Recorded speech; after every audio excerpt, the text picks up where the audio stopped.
Ton associé sourit, mais il a déjà vendu ton entreprise d'Itain, murmura le petit garçon devant l'entrée de service.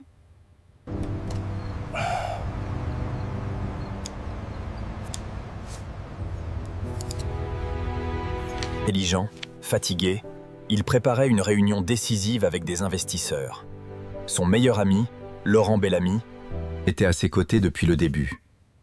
Ils riaient ensemble en public. Antoine croyait en lui. Le garçon s'appelait Samy. 10 ans, livreur la nuit, invisible pour la plupart. Il connaissait les couloirs, les commandes et les secrets qu'on murmure quand on pense être seul. Une nuit, en livrant un sandwich, Il avait entendu Laurent parler dans une cabine d'hôtel. Les mots l'avaient glacé. Docteur Kpa vit incapacité main. dossier signé poids. Samy avait couru jusqu'à la rentrée de service et avait dit la vérité. Antoine ne le crut pas tout de suite. Ses enfants inventent pour un billet sec, souffla Laurent, souriant. Tu te fatigues, Antoine. La confiance vacilla. Samy expliqua pourquoi il avait parlé. Son père, autrefois menuisier, avait perdu tout à cause d'un associé souriant. Qui lui avait volé clients et plans. Depuis, Samy reconnaissait la trahison derrière un sourire. Sa voix trembla. Mon père est ruiné. Je ne veux pas que ça arrive à vous. Ah. Pour la première fois. Le sourire de Laurent fit peur à Antoine. Il ne confronta pas son ami.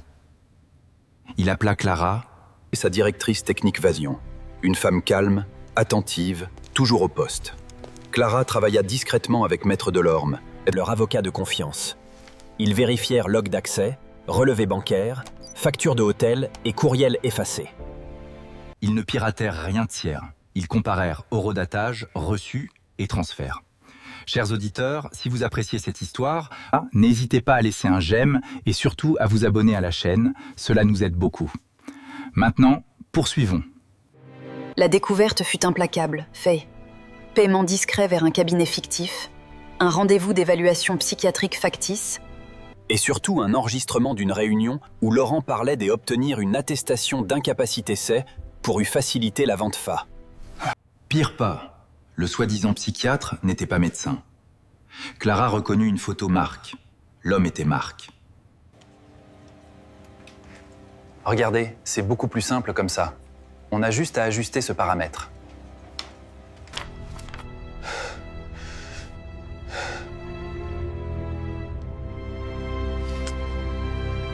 Elle avait souri. Ce soir-là, il ne dormit pas. Avec Maître Delorme, ils montèrent un piège légal qui s'est...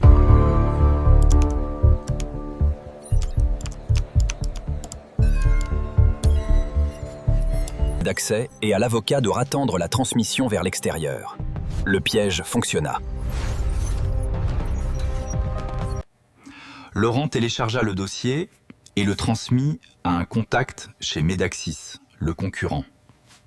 Le transfert fut enregistré, les reçus bancaires lièrent la transaction et l'enregistrement de la conversation où Laurent félicitait Marc fit le reste. La confrontation eut lieu en assemblée générale. Laurent entra, sûr de lui.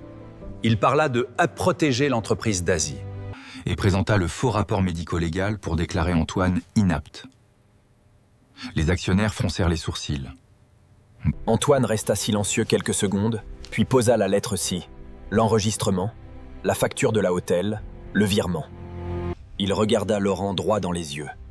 « Tu m'as vendu pas », dit-il simplement. Un silence lourd tomba. Maître Delorme expliqua les preuves. Clara transmit la vidéo montrant Marc entrer dans la chambre d'hôtel avec Laurent. Marc, pris au piège, tenta de fuir, mais l'émotion fit que son visage trahit tout. Les investisseurs comprirent. Laurent fut immédiatement mis en retrait, poursuivi en justice. Marc fut dénoncé pour faux et usage de faux. Les coupables furent arrêtés. La société fut sauvée. Antoine ne chercha pas la vengeance cruelle. Madame, soyez la bienvenue chez Mercier Tech. Votre poste vous attend. Merci beaucoup, monsieur. C'est une chance incroyable. Félicitations, Samy. Nous sommes très fiers de vous et de votre travail acharné. La leçon resta lourde, Poitiers. Les plus grands voleurs n'entrent pas toujours par effraction. Parfois, il s'installe à côté de vous, avec un cafard et un sourire. Antoine regagna la confiance, mais il garda désormais un regard plus prudent. Fin de l'histoire.